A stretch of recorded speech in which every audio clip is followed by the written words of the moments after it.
اس وقت یہ ہے کہ اصل نماز یہی ہے، یہ سورہ فاتحہ۔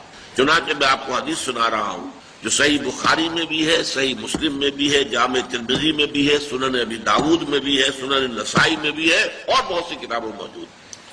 اور یہ عن عبادہ بن صامت رضی اللہ تعالی عنہ، حضرت عبادہ بن صامت سے ہے مرفوعا کہ حضور نے فرمایا لا صلاۃ لمن لم یقرأ بفاتحۃ الکتاب، اس شخص کی کوئی نماز نہیں ہے جس نے کہ سورہ فاتحہ کی تلاوت نہیں کی۔ اب اس سے ہمارے ہاں ایک بڑا اختلاف پیدا ہوا، وہ نوٹ کر لیجیے۔ ایک رائے یہ ہے آپ اگر علیحدہ نماز پڑھ رہے ہیں تو ظاہر بات ہے کہ آپ کو ہر رکعت میں خود پڑھنی ہی پڑھنی ہے سورہ فاتحہ۔ جب باجماعت پڑھ رہے ہیں اب کیا شکل، امام پڑھ رہا ہے سورہ فاتحہ تو کیا مقتدی کو بھی پڑھنی چاہیے؟ اس حدیث میں جو الفاظ کی شدت ہے اس کی بنا پر رجحان یہ ہوتا ہے کہ یقیناً اس صورت میں ہر شخص کو لا صلاۃ لمن لم یقرأ بفاتحۃ الکتاب، جس نے کہ فاتحہ کی تلاوت نہیں کی، قرأت نہیں کی، اس کی کوئی نماز ہی نہیں۔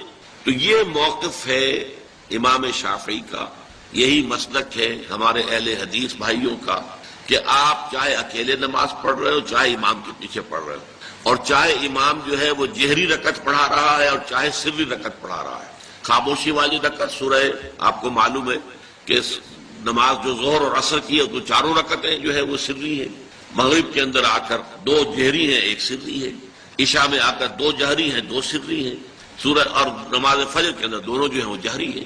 تو چاہے جہری ہو چاہے سری ہو، آپ کو بھی لازماً جو مقتدی ہے اسے بھی سورہ فاتحہ پڑھنی ہوگی۔ اب اس کے لیے انہوں نے یہ طریقہ جو ہے تلقین کیا ہے کہ امام تیزی سے نہ پڑھے، رک رک کر پڑھے الحمدللہ رب العالمین، اس کے بعد اتنا وقفہ دے دے کہ جو مقتدی ہے وہ بھی کہہ لے اپنے دل میں یا پڑھ لے الحمدللہ رب العالمین الرحمن الرحیم۔ تو یہ رک رک کر پڑھنا، خاص طور پر اگر آپ کو موقع ہوا ہو کسی اہل حدیث امام کی امامت میں نماز ادا کرنے کا، تو آپ دیکھیں گے کہ بڑا فرق ہے۔ ہمارے جو حنفی امام الحمدللہ رب العالمین الرحمن الرحیم مالک یوم الدین ایاک نعبد و ایاک نستعین، چار آیتیں جو ہیں وہ بھی ایک ساتھ میں پڑھ جائیں گے۔ لیکن یہ کہ عام طور پر جو اہل حدیث حضرات ہیں وہ رک رک کر ٹھہر ٹھہر کر پڑھتے ہیں، ترتیل کے انداز میں پڑھتے ہیں۔ یا پھر دوسری شکل انہوں نے ایک اور کی ہے، یہ آپ سعودی عرب میں جب کبھی نماز پڑھیں گے اور آپ پڑھی ہو آپ نے، تو وہاں آپ دیکھیں گے کہ امام جو ہے وہ سورہ فاتحہ پڑھنے کے بعد کوئی ایک منٹ جو ہے خاموش ہے، تاکہ آپ اب جو مقتدی ہیں وہ اس وقفے میں وہ اب سورہ فاتحہ پڑھ لیں، پھر وہ قرات کرے گا، کوئی اور آیات اس نے شامل کرنی ہے تو بعد میں شروع کرے گا، درمیان میں وقفہ ہوگا۔ لیکن ایک مسلک یہ ہے، اور یہ مسلک جو ہے یہ در حقیقت قرآن مجید کی ایک آیت کے اوپر مبنی ہے۔ سورہ اعراف کے آخر میں فرمایا گیا وَإِذَا قُرِئَ الْقُرْآنُ فَاسْتَمِعُوا لَهُ وَأَنصِتُوا، جب قرآن پڑھا جا رہا ہو تو توجہ سے اسے سنو، خود خاموش رہو۔ اب یہ قرآن مجید کی آیت ہے۔ اس کے بنا پر ایک رائے یہ ہے کہ آپ امام کے پیچھے سورہ فاتحہ نہیں پڑھیں گے، پڑھا جا رہا ہے سنو اس کو، خود خاموش رہو۔ اور اس کے لیے وہ دلیل دیتے ہیں کہ یہ شکل ایک وفد کی سی ہے، جیسے کسی بڑی شخصیت کے پاس اگر آپ کا کوئی وفد جاتا ہے، 8-10 افراد ہیں، ان میں اسپوکس مین ایک ہوتا ہے، وہ بات کرتا ہے، باقی سب لوگ موجود رہتے ہیں، سنتے ہیں۔ اسی طریقے سے امام جو ہے وہ گویا کہ آپ کا نمائندہ ہے، اور وہ پڑھ رہا ہے الحمدللہ رب العالمین الرحمن الرحیم مالک یوم الدین، تو امام کی قرات ہی آپ کی بھی قرات ہو گئی۔ گویا کہ اس آیت سے، اس حدیث سے اختلاف نہیں ہے، اس کی تعبیر سے اختلاف ہے کہ امام کا قرات کر لینا در حقیقت مقتدیوں کی طرف سے بھی قرات ہے۔ اس میں جو حنفی مسلک ہے وہ بہت سخت ہے، اور وہ یہ ہے کہ چاہے سری نماز ہو اور چاہے جہری ہو، ہر کسی بھی حالت میں مقتدی جو ہے وہ سورہ فاتحہ نہیں پڑھے۔ اب اس میں ذرا سا سوال پیدا ہوتا ہے کہ جہری رکعت میں تو اس آیت کا اطلاق ہو جائے گا کہ وَإِذَا قُرِئَ الْقُرْآنُ فَاسْتَمِعُوا لَهُ وَأَنصِتُوا، سری میں تو اس آیت کا اطلاق نہیں ہوتا۔ بہرحال یہ مسلک ہے، امام شافعی کا ایک انتہا پر ہے، ہر صورت میں سری ہو یا جہری ہو آپ کو پڑھنی ہی پڑھنی ہے، اور امام ابو حنیفہ دوسری انتہا پر ہے کہ چاہے سری ہو چاہے جہری ہو کسی شکل میں نہیں پڑھنا۔ امام مالک کا مسلک ہے درمیان میں، اور میں اس میں کوئی جھجک محسوس نہیں کرتا کہ میں آپ کے سامنے عرض کر دوں کہ میں اس پر عمل پیرا ہوں۔ وہ کیا ہے، جہری نماز میں خاموش رہو اور سنو، اس آیت کا اطلاق ہو جائے گا جب بلند آواز سے پڑھ رہا ہے امام تو پوری توجہ، فَاسْتَمِعُوا لَهُ، اپنی پوری توجہ کو اس کے سننے کے اوپر مرکوز کر دو اور خود خاموش رہو۔ سری رکعت میں البتہ جبکہ وہ بھی خاموشی سے پڑھ رہا ہے، آپ بھی خاموشی سے پڑھ رہے ہیں۔ بہرحال ان چیزوں میں میں نے یہ سب کچھ بیان کیا ہے، تو اس سے جو میرا مقصود ہے وہ یہ ہے کہ معلوم ہو جائے کہ اس میں کوئی بڑی بنیادی بات نہیں ہے، نہ یہ کہ جو حنفی ہیں وہ اس حدیث کا انکار کرتے ہوں کہ لا صلاۃ لمن لم یقرأ بفاتحۃ الکتاب، کیسے وہ انکار کریں گے؟ اور نہ ہی کوئی جو حنبلی ہے یا اہل حدیث ہے وہ قرآن کی اس آیت کا اختلاف سے جو ہے وہ اختلاف کر سکتا ہے کہ اذا قرئ القرآن فاستمعوا له وانصتوا، لیکن یہ کہ اس کے پھر اس سے جو احکام کا استنباط ہے اس میں اختلاف ہو جاتا ہے، تو اس کو نہیں سمجھنا چاہیے کہ یہ کوئی بہت بڑی اہمیت والی بات ہے۔ دولت کی محبت، اگر آپ کو دولت کی محبت آمادہ کرتی ہے کہ اللہ کی حدود کو پامال کرے، حرام ذرائع استعمال کرے، دولت آنی چاہیے، حلال سے ہو، حرام سے ہو، جائز ہو، ناجائز سے ہو، بائی ہوک اور بائی کروک دولت آنی چاہیے، تو آپ کی محبوب حقیقی کون ہو؟ دولت۔ یہ دولت آپ کی محبوب، کون بڑے سے بڑا موحد اس شرک کا احساس ہے، اور حضور نے اس قدر کلیئر فرمایا ہے تعس عبد الدینار و عبد الدرہم، ہلاک ہو گیا یا ہلاک ہو جائے، یہ کلام خبریہ ہے یا یہ بددعا ہے؟ تعس عبد الدینار و عبد الدرہم، درہم و دینار کا بندہ ہلاک ہو۔ نام عبد الرحمن ہے، حقیقت میں عبد الدینار ہے، عبد الدرہم۔ درہم و دینار آنے چاہیے، جائز سے یا ناجائز سے، حلال سے یا حرام سے، صحیح سے یا غلط سے، بھائی حکم اور بھائی معبود کون؟ ہمارے ہندو بھائیوں نے کیا کیا؟ لکشمی دیوی دولت کی دیوی ہے، اس کی پوجا کرتے کس لیے؟ مطلوب کیا ہے؟ دولت۔ اس کی پوجا وہ خوش ہو جائے تو دولت ملے گی۔ ہم نے کہا ہٹاؤ جی اس دیوی کو بیچ میں سے، ہم براہ راست ہی پوج لیں گے، بس یہی تو فرق کیا ہے۔ عبد الدینار و عبد الدرہم، یہ انفرادی شرک فی المحبت، جو روح عبادت ہے، جو عبادت کی جان ہے، محبت غایت الحب ما غایت الذل والخضوع، اور ٹاپ پر لے آئیے۔ آج کی دنیا اجتماعیت کے میدان میں اگرچہ اب زمانہ بدل رہا ہے، لیکن تقریباً ایک صدی سے نیشن سٹیٹس، وطن کی بنیاد پر قومیت، وطن محبوب ترین شے، جو شے میرے وطن کے لیے صحیح ہے وہ میں کروں گا، چاہے وہ غلط، حرام، اللہ کے قانون کے خلاف ہو، لیکن میرے وطن کے لیے ہو۔ وطن زندہ باد، یہ وطن پرستی، اس وطن پرستی کے مذہب کی ایک نماز بھی ترانہ ہو رہا ہے، کھڑے ہو جاؤ، کھڑے ہو جانا عبادت ہے، اس کا جھنڈا سلامی، یہ وطن کے معبود کے ریچولز، مذہب وطنیت۔ اسی لیے اقبال نے کہا تھا، اس کو سمجھا نہیں کسی نے، اس دور میں اور ہے، جام اور ہے، جم اور، ساقی نے بنا کی روش لطف و ستم اور، تہذیب کے آزر نے ترشوائے صنم اور۔ آج کا صنم، آج کا بت کون ہے؟ تہذیب کے آزر نے ترشوائے صنم اور، مسلم نے بھی تعمیر کیا اپنا حرم اور۔ ان تازہ خداؤں میں بڑا سب سے وطن ہے، جو پیرہن اس کا ہے وہ مذہب کا کفن۔ خدا پرستی، یہ وطن کی لکیر سے تم اور ہو گئے، میں اور ہو گیا۔ لکیر انسانیت منقسم، جو تمہارا وطن کے لیے ٹھیک ہے وہ تم کرو گے چاہے وہ اخلاقاً غلط، اور جو میرے وطن کے لیے ٹھیک ہے وہ میں کروں گا چاہے اخلاقاً غلط۔ یہ کون سا دین ہے؟ یہاں وطن تمہارا معبود۔ پاکستان میں بڑا شور اٹھا تھا جب میں نے کہا تھا کہ جھنڈے کو سلامی دینا شرک ہے اور ترانے کے وقت کھڑا ہو جانا شرک ہے، اور میں کبھی بھی تقریبات میں جاتا ہوں، اقبال ڈے ہو رہا ہے، کچھ اور ہو رہا ہے، میں ان تقریبات کا مقرر نہیں ہوں، لیکن جب بہت زور دیتے چلا جاتا ہوں، لیکن وہاں ترانہ پڑا جاتا میں بیٹھا رہتا، میں کھڑا رہتا، اور اس پر چیبیں گوئیاں ہوتی ہیں اخبارات میں کہ میرے یہ وطن کی نماز پڑھ رہے ہیں، تمہارا یہ قنوت اور وطن کا ترانہ، اس میں حمد ہو رہی ہے وطن۔ یہ کیا ہے؟ آج کے دور شرک فی المحبت۔ آگے چلیے، شرک فی الدعا، کسی کو مت پکارو کسی مدد کے لیے سوائے وَأَنَّ الْمَسَاجِدَ لِلَّهِ وَلَا تَدْعُوا مَعَ اللَّهِ أَحَدًا، اللہ کے ساتھ، یعنی ایک تو یہ کہ اللہ کو چھوڑ کر کسی کو پکارنا، ایک ہے اللہ کے ساتھ اللہ کو بھی پکارنا، اوروں کو بھی پکارنا، بدترین شرک ہے دعا اللہ، ندا اللہ۔ اس کا بھی ذرا میں تجزیہ کروں۔ دیکھیے، ایک ہے عام مادی قوانین دنیا کے جو ہے اس کے تحت کسی سے مدد چاہ، بھائی ذرا مجھے پانی پلا دینا، یہ بھی آپ نے مدد چاہیے۔ حضور کے بارے میں تو آیا ہے کہ آپ اتنے خوددار تھے صلی اللہ علیہ وسلم کہ اگر سواری پر ہوتے تھے اور آپ کا گھوڑا نیچے گر جاتا تھا کسی سے یہ نہیں کہتے تھے کہ یہ گھوڑا مجھے اٹھا کے دے، بلکہ خود سواری سے اتر کر تو یہ جو قانون مادی ہے اس کے تحت مدد مانگنا کوئی بری بات نہیں ہے، کوئی غلط بات نہیں۔ ماورائی اعتبار سے، غیبی اعتبار سے کسی سے مدد مانگنا کسے باشد کوئی شرک سے دعا، ان المساجد للہ فلا تدعوا مع اللہ۔ ایک ہے استعارتن، اقبال کہتا ہے ہمالا ہے فصیل کشور ہندوستان، تو یہ خطاب بالکل ایک استعارہ سے، اسی معنی میں مولانا حالی نے اپنی مسدس کے اختتام پر جو مناجات لکھی ہے، اے خاصہ خاصان رسول وقت دعا ہے، امت نے تیری آ کے عجب وقت پڑا ہے، وہ دی جو بڑی شان سے نکلا تھا وطن سے، پردیس میں وہ آج غریب الروا۔ تو اس معنی میں اس لفظ استعمال ہو جائے تو اس پر بہت زیادہ الرجک بھی نہیں ہونا چاہیے، لیکن غیبی طور پر کسی کے بارے میں یہ عقیدہ رکھ کر کہ وہ میری مشکل کشائی کر سکتا ہے، حاجت روائی کر سکتا ہے، میری مدد کر سکتا ہے، یہ شرک ہے، اور اس کے شرک ہونے میں کوئی شک نہیں۔ ان المساجد للہ فلا تدعوا مع اللہ احد۔ اب دیکھیے ہمارے یہ فرشتے یہاں بیٹھے ہیں نا، ہم کہہ سکتے ہیں ذرا بھائی میرا یہ کام کر دینا، نہیں کہہ سکتے۔ جبرائیل کو پکار سکتے ہیں، اے جبرائیل ذرا میرا یہ کام، وہ عالم غیب کی ہے۔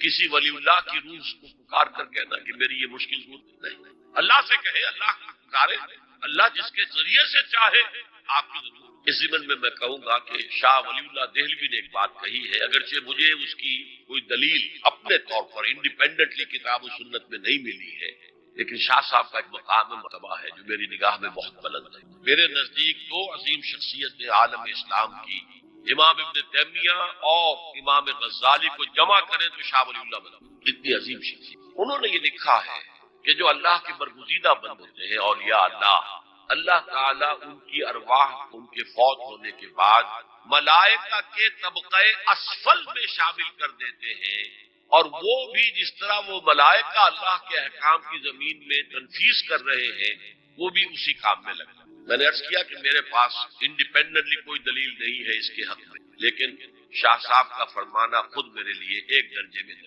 لیکن یہاں ایک تو یہ نوٹ کرنے کا، ملائکہ کا طبقہ اسفل، ملائکہ کا سب سے نچلا طبقہ، اور اللہ کے حکم کی تنفیذ تو فرشتے کر رہے ہیں، وہ بھی ہو، ہمیں سے کیا غرض ہے؟ ہم نہ فرشتے کو پکار سکتے ہیں اور نہ کسی ولی اللہ کو، پکارو اللہ کو۔ قال ربکم ادعونی استجب لکم ان الذین یستکبرون عن عبادتی سیدخلون جہنم داخرین۔ تمہارا رب کہتا ہے مجھے پکارو، مجھ سے مانگو، میں تمہیں دوں گا، تمہاری دعا سنوں گا، قبول کروں گا، اور جو بربنائے تکبر مجھ سے نہیں مانگتے وہ جہنم میں داخل ہوں گے ذلیل و خوار۔ حضور نے ایک بات مجھے متن یاد نہیں ہے بہت پیاری فرمائی، دیکھو انسانوں سے تم مانگتے ہو تو ایک دفعہ تو اس کے ماتھے پر تیوری پر بل پڑ ہی جاتا، یہ کیوں؟ میرے سامنے ہاتھ سوال کیا کیوں؟ چلیے بعد میں کچھ وہ دے ہی دے، ناگوار۔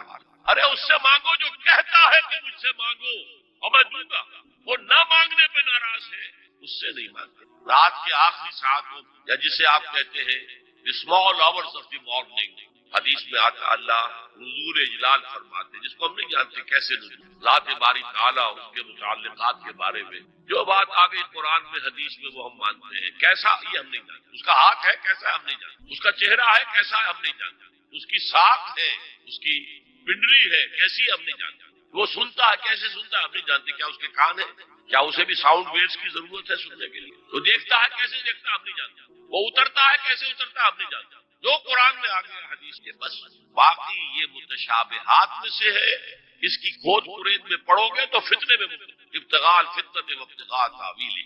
لہذا حدیث میں آتا ہے کہ رات کے آخری ساعتوں میں اللہ سمائے دنیا تک، اور پھر ندا لگتی ہے حل من سائل فاعطیہ، ہے کوئی سوال کرنے والا مانگنے والا کہ میں اسے دوں، حل من مستغفر فاغفر لہ، ہے کوئی گناہوں کی معافی چاہنے والا کہ میں اسے معاف کر دوں۔ ہم انٹا غفیل سو رہے ہیں، ہم تو مائل بکرم ہے، کوئی سائل ہے، راہ دکھلائیں کسے، رہنم منزل ہی نہیں، راہ کسے دکھلائیں؟ اللہ کے راستے پر چلنے کا فیصلہ کرو، اللہ کی راہ میں جہاد کا فیصلہ کرو، پھر اللہ راستہ کھولے گا۔ والذین جاہدوا فینا لنہدینہم سبلنا، وہ لوگ کہ جو ہمارے راستے میں جہاد کرے، محنت کرے، مشقتیں کرے، ہم لازماً ان پر اپنے راستے کھولتے ہیں۔ وہ دعا شرک فی الدعا، مانگو صرف اللہ، وہ چاہے کسی فرشتے کے ذریعے، چاہے کسی فوت شدہ ولی اللہ کی روح کے ذریعے سے، چاہے کسی کو بھی نہیں، براہ راست اپنے حکم سے، اس کی تو قدرت ہے جو چاہے کرے، کن فیکون، وہ جیسے بھی ہو وہ آپ کی ضرورت پوری کرے گا۔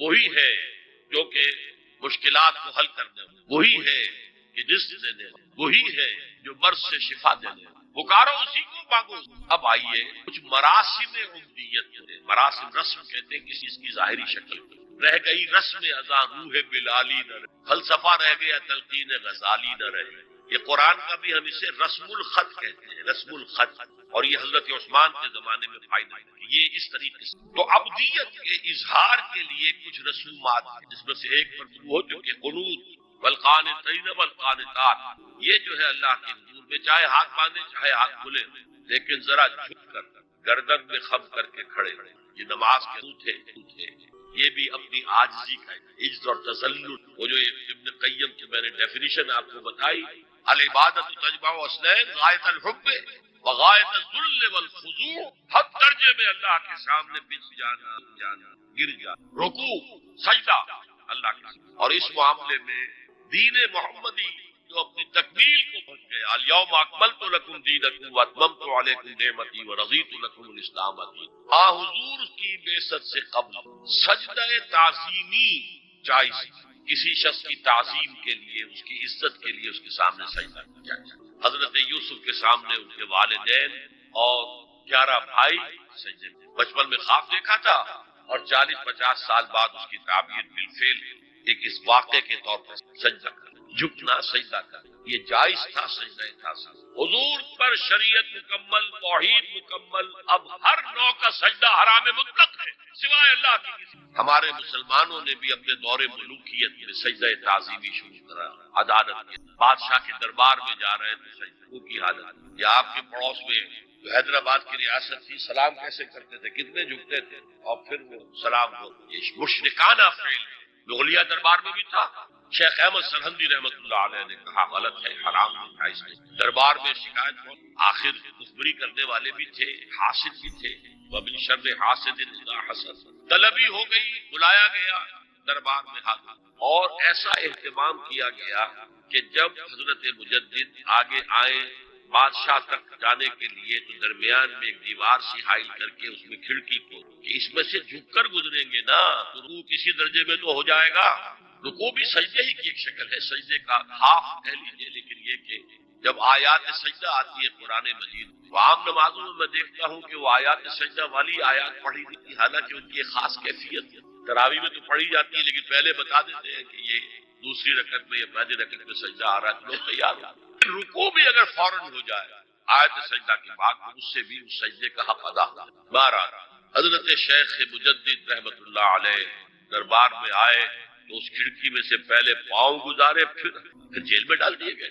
حاضر ہوا میں شیخ مجدد کی لحد پر، وہ خاک کے ہے زیر فلک مطلع انوار، گردن نہ جھکی جس کی جہانگیر کے آگے، جس کی نفس گرم سے ہے گرمی احرار، وہ ہند میں سرمایہ ملت کا نگہباں، اللہ نے بر وقت کیا جس دین الہی، دین محمدی کے خاتمے کا اعلان۔ اب بڑے بڑے مولویوں نے یہ اکبر کو سبق پڑھایا، بڑے مولوی درباری مولوی انہوں نے سبق پڑھایا۔ اللہ کا ایک دن 1000 برس کا ہوتا، اور اللہ کا ہر معاملہ 1000 سال تک ہوتا۔ اب 1000 سال ہو گئے محمد کی رسالت کو، ان کی رسالت کا دور ختم صلی اللہ علیہ وسلم، اب دوسرا 1000 سال، اسی لیے الف ثانی کہتے ہیں، الف ہزار کو کہتے ہیں الف ثانی، یہ دوسرا 1000واں سال جو شروع ہو گیا ہے، اس میں ایک نئے دین کی ضرورت ہے، وہ دین اکبری ہے، دین الہی ہے۔ اور دین الہی کیا تھا؟ یہ بہت بڑی سیاسی تدبیر تھی، اصل میں بہت بڑی سیاسی، اور اس کا ظہور بعد میں بھی ہوا ہے ہندوستان کی سرزمین۔ وہ یہ کہ ہندوستان کی ترقی میں جو چیز سب سے بڑی رکاوٹ ہے وہ مذہبی اختلافات، لہذا ایسا کرو سارے مذاہب جو ہیں اسے ہاون دستے میں ڈالو، ٹوٹ کے چورا چورا کر کے بناؤ صفوف، اور یہ مذہب سب کا ہو جائے، مذہبی اختلافات ختم ہو جائے گا۔ دوسری بات ان کی سمجھ میں یہ آ گئی کہ اصل میں اختلاف رسالت اور شریعت کی بنیاد پر ہوتے ہیں، لہذا دین الہی بس خدا کو مانو، بس رسالت وغیرہ کو چھوڑو، خدا تو سب کا رب ہے، اسے آپ پرماتما کہہ لیں، مہادیو کہہ لیں، جو چاہے کہہ لیں، اللہ کہہ لیں، رام کہہ لیں، قل اللہ رحمان ایما تدعو فلہ الاسماء الحسنی۔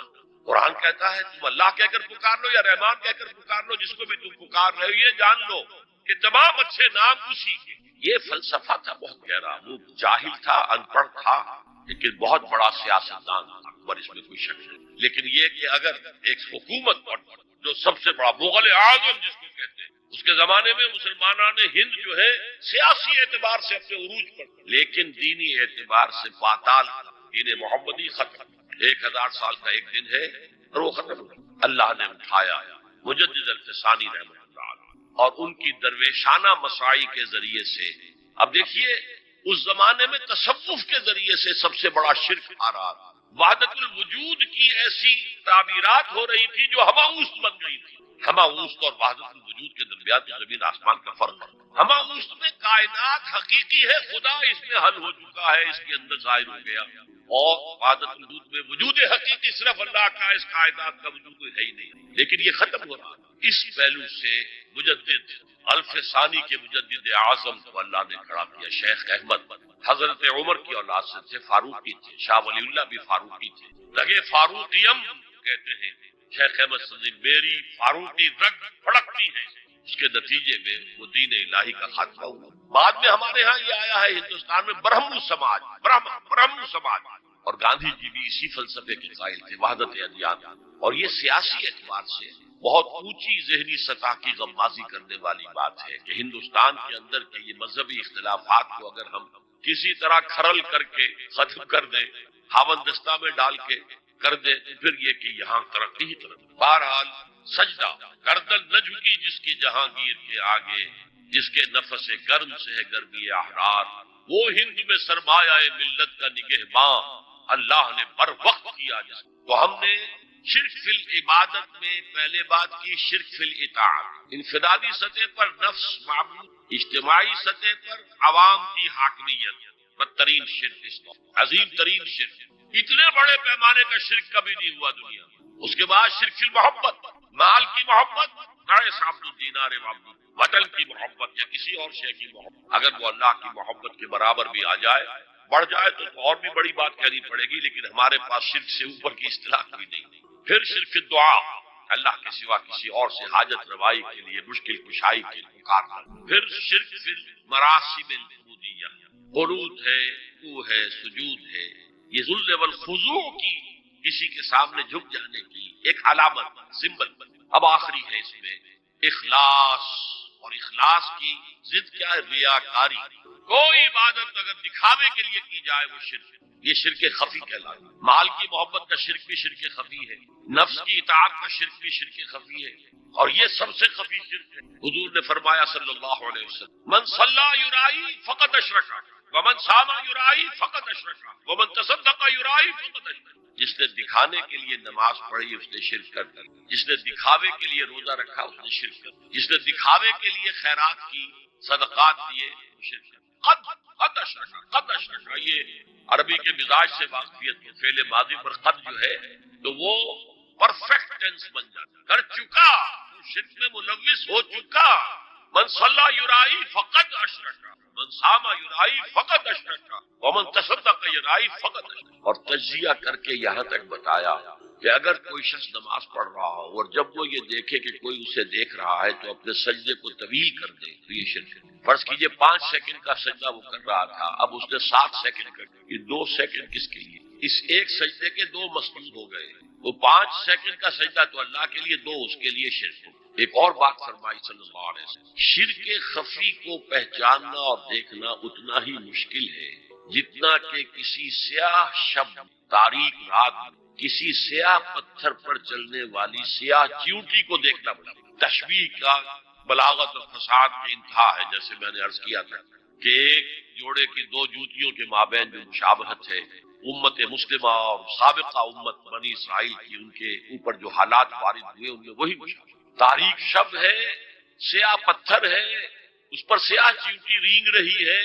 جتنا اس کو دیکھنا مشکل ہے اتنا ہی شرک خفی کو کدھر کدھر سے آپ پر حملہ آور ہو جائے گا، کدھر کدھر سے آ کر آپ کی عبادت میں، آپ کی توحید میں نقب لگائے گا. اس کا آپ کو اندازہ ہو بڑا بہت زیادہ چوکس رہنے کی. اور اس کا علاج بتایا گیا ہے خاص طور پر عبادات کے ذریعے کہ کچھ نہ کچھ عبادت نفل بھی کی جائے اور نفل عبادت اس طور سے کی جائے کہ کسی کو پتہ نہ. اب ہمارا حال یہ ہو گیا ہے کہ ساری، اگر کوئی عشاء کی 17 رکعتیں پڑھتا سب کی سب مسجد میں پڑھتا. حالانکہ صحابہ کے دور میں مسجد تھی فرائض کی ادائیگی. باقی جا کر نماز گھر میں پڑھو گے وہ افضل ہے.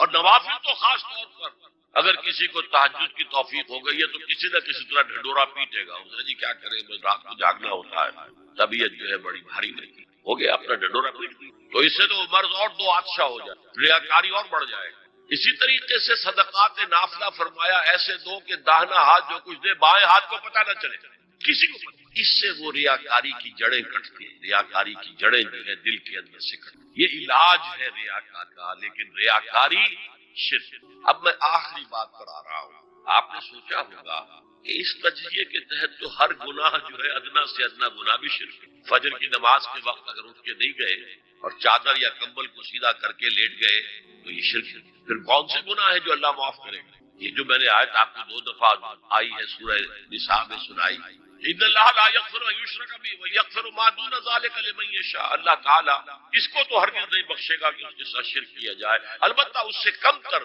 جس کو چاہے گا۔ تو جان لیجئے یہ جو باریک تجزیہ میں نے کر کے بتایا ہے یہ اپنی جگہ 100% درست، لیکن ان میں جو یہ چیزیں ہیں، کوئی کوتاہی ہو گئی، کوئی گناہ ہو گیا، کوئی شریعت کی مخالفت ہو گئی، نفس کی کسی اس وقت کے دباؤ میں آ کر یہ گناہ شمار ہوں گے۔ اگر یہ آپ کی طبیعت ثانیہ نہ بن، اگر یہ آپ کی سیکنڈ نیچر بن گئے تو ایک گناہ بھی ساری تباہی لانے کے لیے کافی۔ اگر آپ نے ڈیرے ڈال دیے، غلطی ہو گئی، معافی مانگو، توبہ کرو، استغفار کرو، اللہ صاحب نہیں کرو گے تو پھر ایک گناہ پر بھی دوام اگر ہو گیا اور اس گناہ نے ایک نے بھی تمہارا احاطہ کر لیا تو وہ جہنم میں خلود کی وعید کو بلا من کسب سیئۃ واحاطت بہ خطیئتہ فاولئک اصحاب النار هم فیہا خالدون۔ جو نہیں جس نے کوئی ایک بھی بڑا گناہ، یہ چھوٹے چھوٹے گناہ جو ہوتے رہتے ہیں، گناہ کبیرہ لمم جن کو کہا گیا ہے، اس کی اللہ تعالیٰ کے ہاں پکڑ نہیں ہے، بلکہ وضو کرتے ہیں تو ہاتھوں کے اس طرح کے گناہ وہ دھل جاتے ہیں، آنکھوں کے گناہ دھل جاتے ہیں۔ گناہ کبیرہ اگر ایک بھی کریا اور مستقل کیا اور اس پر ڈیرے ڈال دیے اور وہ آپ کا احاطہ کر، آج کے دور میں سود کا نظام، سودی کاروبار، وہ تو آپ کا احاطہ کر گیا، آپ کے پورے وجود کا احاطہ کر گیا۔ بلا من کسب، اور کسبہ کہتے ہیں جان بوجھ کر۔ ایک ہے خطا سے ہو گیا، غلطی سے ہو گیا، وقتی طور پر کوئی تحریک ایسی ہو گئی، غلط ماحول میں بیٹھے ہوئے تھے، اس کے زیر اثر کوئی آپ سے بھی غلط حرکت سرزد ہو گئی، کبھی نفس کا جوش کچھ ایسا ہوا کہ آپ مغلوب ہو گئے، ٹھیک ہے، اسینشلی وہ شرک ہے، لیکن یہ شرک گناہ کے اندر شمار ہوگا اگر آپ توبہ کر لیتے ہیں، رجوع کرتے ہیں، استغفار کرتے ہیں، اللہ بخشنے والا۔ لیکن اگر ایک گناہ کبیرہ بھی جان بوجھ کر اختیار کر لیا اور اسے مستقل اپنی زندگی کے اندر شامل کر، بلا من کسب سیئۃ واحاطت بہ خطیئتہ فاولئک اصحاب النار هم فیہا خالدون، تو وہ پھر جہنمی ہے، آگ والے ہیں، اس میں ہمیشہ ہمیشہ کے لیے۔ شرک فی ذات کے ضمن میں میں نے عرض کیا تھا کہ سورہ اخلاص جامع ترین اس کی نفی پر، اور شرک فی صفات کی کامل نفی پر آیت الکرسی۔ آیت الکرسی ایک لمبی آیت، جیسے آیت البر ایک لمبی آیت، اور اس کو حضور نے فرمایا ہے سیدۃ آیات القرآن، پورے قرآن مجید کی آیات کی سردار ہے، اور یہ شرک فی صفات کے ضمن میں یہ شمشیر قاطع ہے، شمشیر برہان۔ اللہ لا الہ الا ہو الحی القیوم، یہ وہی ہے، قل هو اللہ احد اللہ الصمد الحی، اللہ زندہ ہے لیکن اس کی زندگی کو اپنی زندگی پر قیاس نہ کرو۔ تمہیں خوراک کی احتیاج ہے، اسے کوئی ما اريد منهم من رزق وما اريد ان يطعمون، مجھے کوئی احتیاج نہیں کہ مجھے کوئی رزق پہنچائیں، رزق دیں، مجھے کھلائیں، مجھے پھر تمہاری حیات، نیند، اونگ، تھکان، ان تمام کمزور کے ساتھ وہ الحی ہے، اپنی ذات میں خود زندہ، حیات اس کی ذاتی ہے، کسی اور نے عطا نہیں کی ہے۔ ہماری تو مستعار ہے، عمر دراز مانگ کے لائے تھے، 4 دن 2 آرزو میں کٹ گئے، 2 انتظار میں۔ اور القیوم بقیہ پوری کائنات کے لیے وہی ہے، اس کو تھامے لا تاخذہ سنۃ ولا نوم، الحی، حیات کامل کہ اس کو نہ نیند آتی ہے نہ لہو ما فی السماوات و ما فی الارض، آسمان اور زمین میں جو کچھ ہے اسی کی ملکیت۔ تم کسٹوڈینز ہو، تم امین ہو، یہ امانت چند روزہ نزدماس، در حقیقت مالک شے ہر شے خود، یہاں تک کہ یہ میرا جسم بھی میرے پاس امانت ہے۔ میں کون ہوں؟ میری خودی، میری انا، میری روح جو پوزیس کرتی ہے اس بدن کو، لیکن یہ پوزیشن ملکیت کا نہیں ہے، امانت کا ہے۔ یہ امانت، یہ ہاتھ بھی امانت ہے، میری زبان بھی امانت ہے، میری آنکھیں بھی امانت ہے۔ من ذا الذی یشفع عنده الا باذنہ، یہ یہاں پر انداز بڑا پرجلال انداز، کون ہے وہ جو شفاعت کر سکے اس کے دربار میں مگر اس کے اذن؟ کسی کا ذاتی، کسی کا زور، کسی کا اختیار نہیں ہے کہ جس کی بنا پر وہ شفاعت کرے۔ ہاں، اور دوسری جگہ پر آتا ہے جس کے لیے وہ چاہے گا اور جس کو اجازت دے، جیسے کہ آتا ہے عما یتساءلون یوم یقوم الروح والملائکۃ صفا، اور ان میں سے کوئی بھی بات نہیں کر سکے گا، کلام نہیں کر سکے گا. لا یتکلمون الا من اذن له الرحمن، سوائے اس کے جسے رحمان اجازت دے. وقال صوابا، اور صحیح بات کرے گا، تو غلط بات نہیں کرے. یعلم ما بین ایدیہم وما خلفہم ولا یحیطون بشیء من علمہ الا بما شاء. وہ تو جانتا ہے جو کچھ بھی ان کے سامنے ہے اور ان کے پیچھے ہے، اور یہ کوئی احاطہ نہیں کر سکتا مخلوقات میں سے اس کے علم میں سے کسی کا بھی، سوائے اس کے جو وہ. یہاں بڑے ہی لطیف انداز میں شفاعت باطلہ کے تصور کی نفی ہو. دیکھیے، آپ کہیں جا کر کسی مجسٹریٹ سے سفارش کرتے ہیں تو کیا کہتے ہیں؟ اجی یہ فائل کے اوپر کچھ ہے، آپ اس پر نہ جائیے، یہ گواہیاں وغیرہ جھوٹ ہو گئی ہیں. میں آپ کو بتاتا ہوں اصل بات. اللہ کے سامنے کوئی یہ کہہ سکے اے اللہ تیرے علم میں نہیں ہے، میرے علم میں. یعلم ما بین ایدیہم وما خلفہم، وہ تو جانتا ہے جو کچھ ان کے سامنے اور جو کچھ ان کے پیچھے ہے. ولا یحیطون بشیء من علمہ الا بما شاء، اور ان میں سے کوئی بھی، جیسے کہ میں ابھی بتا چکا ہوں، بریلوی مکتب فکر بھی کہہ رہا ہے کہ اللہ کا دیا ہوا علم ہے، محمد اللہ کا جتنا ہے، لا محدود نہیں ہے، محدود ہے، قریب نہیں ہے، حادث ہے. جتنا اللہ چاہتا ہے، جس کے لیے جتنا چاہتا ہے، لیکن اس کے علم میں سے احاطہ نہیں کر سکتا کوئی مگر جو وہ. وسع کرسیہ السماوات، اس کا اقتدار چھایا ہوا ہے، مستولی ہے، آسمانوں پر بھی اور زمین پر بھی. ولا یعودہ حفظ، اور اسے عاجز نہیں کر سکتی ان کی حفاظت. قیوم وہی ہے، صمد وہی ہے، لیکن اسے کوئی تکان عاجز. یہ اصل میں نفی ہے جو تورات حافظے سے مرتب کی گئی تھی. 587 میں نبوکڈ نظر کا جو حملہ ہوا تھا، اس میں اصل تورات گم ہو گئی. اس وقت سے آج تک وہ اصل تورات ان کے پاس نہیں. پیریڈ آف کیپٹیوٹی سے واپس آئے ہیں بیت المقدس میں، سائرس کے لطف و کرم کی وجہ سے، ذوالقرنین کے لطف و کرم کی وجہ سے، پھر یادداشتوں سے لوگوں نے وہ تورات کی ہے، تو اس میں انسانی فکر شامل ہوئی. لہذا وہاں یہ لکھا ہے اللہ نے 6 دنوں میں آسمان اور زمین پیدا کیے اور 7ویں دن آرام، یعنی کوئی تکان لائق ہے. قرآن نے کہا، اللہ تعالیٰ نے فرمایا سورہ قاف میں، وَلَقَدْ خَلَقْنَا السَّمَاوَاتِ وَالْأَرْضَ وَمَا بَيْنَهُمَا فِي 6 أَيَّامٍ وَمَا مَسَّنَا مِن لُغُوبٍ. یقیناً ہم نے آسمان اور زمین اور جو کچھ ان دونوں کے مابین ہے انہیں 6 ہی دنوں میں پیدا کیا. وہ بات ٹھیک ہے، لیکن ہمیں کوئی تکان لائق نہیں ہوئی کہ ہمیں کسی آرام کی. لا یعودہ حفظہما وہو العلی العظیم. العلی، سب سے بلند و بالا.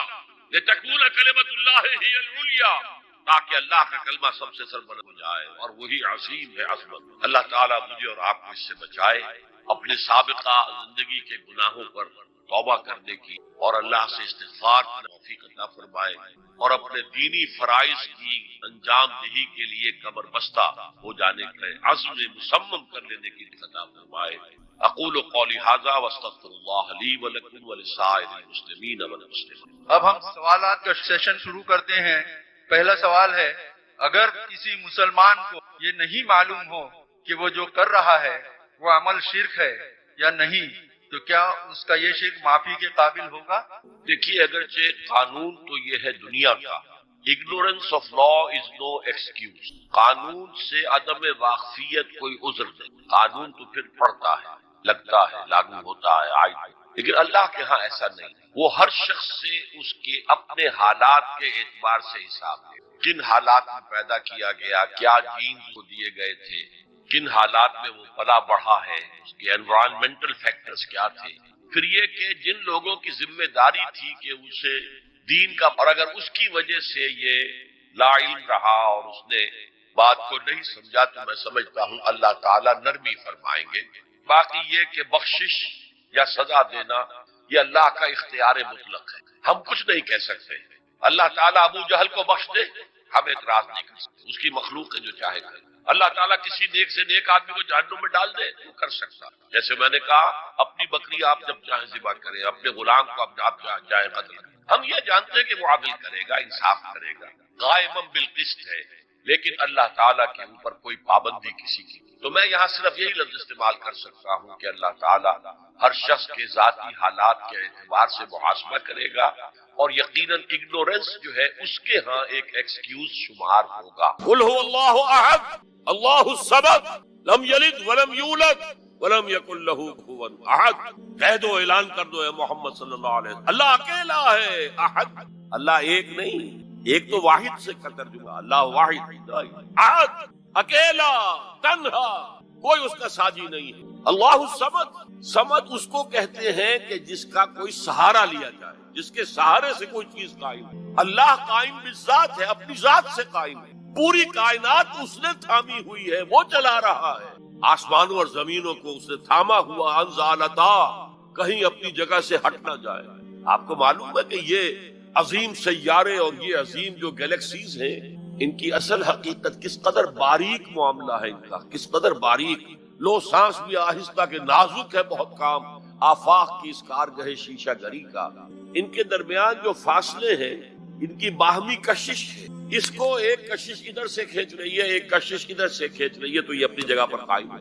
اگر ادھر کی کشش ذرا سی بڑھ جائے وہ کھینچ لے گی اور وہ ٹکرا جائیں گے اور کائنات درہم برہم۔ یہ تو توازن ہے، اسی کو کہا ہے سورہ رحمان میں ووضع المیزان۔ لوگوں نے سمجھا میزان سے مراد یہ زمین کی جو میزان جس میں ہم تولتے نہیں، والسماء رفعها ووضع المیزان، یہ سما سے متعلق ہے، کاسمک بیلنس ہے جس کی وجہ پر یہ کائنات ہے، کاسمک بیلنس۔ بہرحال اللہ ہی ہے جو قائم بالذات ہے اور باقی سب اس کے سہارے قائم۔ لم یلد ولم یولد، نہ اس نے کسی کو جنا نہ وہ جنا گیا، نہ کوئی اس کے ماں باپ ہے اور نہ کوئی اس کی جورو ہے، نہ اس کی کوئی اولاد ہے۔ ولم یکن لہ کفوا احد، اور کوئی اس کا ہمسر ہم پلہ نہیں ہے، اس لیے کہ اولاد تو ہم پلہ ہوئی نا۔ میں نے آپ کو بتا دیا ہے، برہمن کا بیٹا تو برہمن ہی ہوگا، راجپوت کا بیٹا راجپوت ہوگا، سید زیادہ سیدی ہوگا نا۔ تو یہ اصل میں شرک فی الذات کی نفی پر یہ سورہ مبارک کا اتنی جامع ہے کہ اسے حضور صلی اللہ علیہ وسلم نے سنو سے قرآن، تہائی قرآن کے مساوی، اس لیے کہ ہمارے ایمانیات ثلاثہ ہی ہیں نا، 3 ایمانیات ہیں، ایمان باللہ توحید کے ساتھ، ایمان بالمعاد آخرت، ایمان بالرسالت، اور توحید کے موضوع پر یہ جامع ترین، تو قرآن کا 1/3 ہو گئی۔